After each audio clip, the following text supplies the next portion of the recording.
Hello friends, welcome to Pratibha's blog. দেখো, দীঘায় পৌঁছেই কিন্তু জগন্নাথ মন্দিরের পাশ দিয়ে হোটেলে যাচ্ছি, আর তখনই কিন্তু একটা গুরুত্বপূর্ণ ইনফরমেশন জেনে গেলাম, যেটা তোমাদেরকে জানাবো। সেটা হচ্ছে মন্দির খোলা সকাল 8টা থেকে রাত 8টা পর্যন্ত, এবং দুপুরের দিকে 2টো থেকে 3টে পর্যন্ত কিন্তু মন্দির বন্ধ থাকে। তারপর আবার বিকেলের দিকে কিন্তু মন্দিরটা খোলা হয়। সুতরাং বিকেলে বেরোবো। তো দেখো, সন্ধেবেলা পৌঁছে গেছি।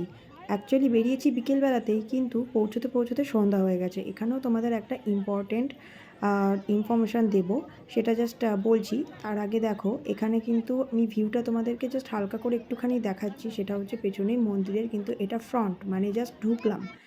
আর এখানে দেখতেই পাচ্ছ গেট নাম্বার 6 দিয়ে আমরা ঢুকছি। তো গেট নাম্বার 6 দিয়ে যদি ঢোকা হয় তাহলে একটা সুবিধা হয়, সেটা হচ্ছে তোমাদের চটির রাখার জায়গাতে খুব একটা লাইন দিতে হবে না। তারপর এরকম ঢুকেই তুমি দুদিকে কল পেয়ে যাবে। তো কলের ওখান থেকে তুমি হাত পা ভালো করে ধুয়ে নিতে পারো চাইলে, নইলে নর্মালও যেতে পারো, কোনো বাধ্যবাধকতা নেই। তো যেটা বলছিলাম, গেট নাম্বার 6 দিয়ে ঢোকার চেষ্টা করবে, কারণ প্রথম দিকে মানে সামনের দিকে গেট নাম্বার 2 কিন্তু প্রচণ্ড ভিড় হয়, আর চটি রাখার জায়গাতে ভীষণ ভিড় হয়। যেহেতু চটিগুলো তোমাদেরকে বাইরেই রাখতে হবে, জুতো চটি, এবং বড় ব্যাগ থাকলে সেটা বাইরে রেখে তারপর কিন্তু তোমাদেরকে ভেতরে ঢুকতে হবে। আর এখানকার সন্ধ্যাবেলাতেই আসার চেষ্টা করবে, কারণ যে অপূর্ব লাইটিং রয়েছে এবং আলোকসজ্জার জন্যই সত্যি কথা বলতে মন্দিরটা আরও ফুটে ওঠে। সো দিনের বেলার থেকে রাতের বেলার ভিউ বেশি সুন্দর হয়। আর এখানে কিন্তু খুব সুন্দর এই যে পদ্ম পুকুর মতো করা আছে, যদিও সেখানে ফুল ছিল না।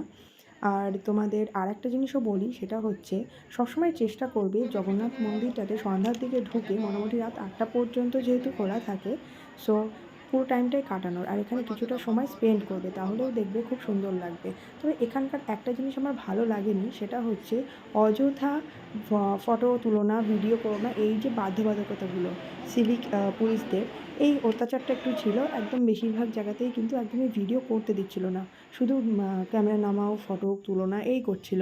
এটা ভালো লাগেনি। বাকি তো সবই সুন্দর, ডেকোরেশন সুন্দর, পরিবেশ সুন্দর, অনেকটা সময় কাটিয়েছি, খুব ভালো লেগেছে। তবে হ্যাঁ, দীঘা দীঘাই, পুরী পুরী, দুটো জায়গার মধ্যে কিন্তু অবশ্যই পার্থক্য আছে। আর যেহেতু মন্দিরটা নতুন এবং লাইটিং ডেকোরেশন নতুন এবং অনবদ্য, খুবই সুন্দর, সো আমার কিন্তু সব দিক থেকে দেখতে গেলে মন্দিরের ভিউ খুব ভালো লেগেছে। আর যেহেতু অনেক দিন ধরে পরিকল্পনা করছিলাম এখানে আসবো, তো ফাইনালি আসতে পেরে নিজেকে খুবই ভাগ্যবতী বলে মনে হচ্ছে। তোমাদের এই ভিডিওটা কেমন লাগলো তোমরা কিন্তু সেটা অবশ্যই কমেন্টে জানিও। আর চ্যানেলে নতুন হয়ে থাকলে চ্যানেলটাকে অবশ্যই সাবস্ক্রাইব করে নিও, পাশে থেকো। দেখা হচ্ছে পরের ভিডিও নতুন চমক নিয়ে।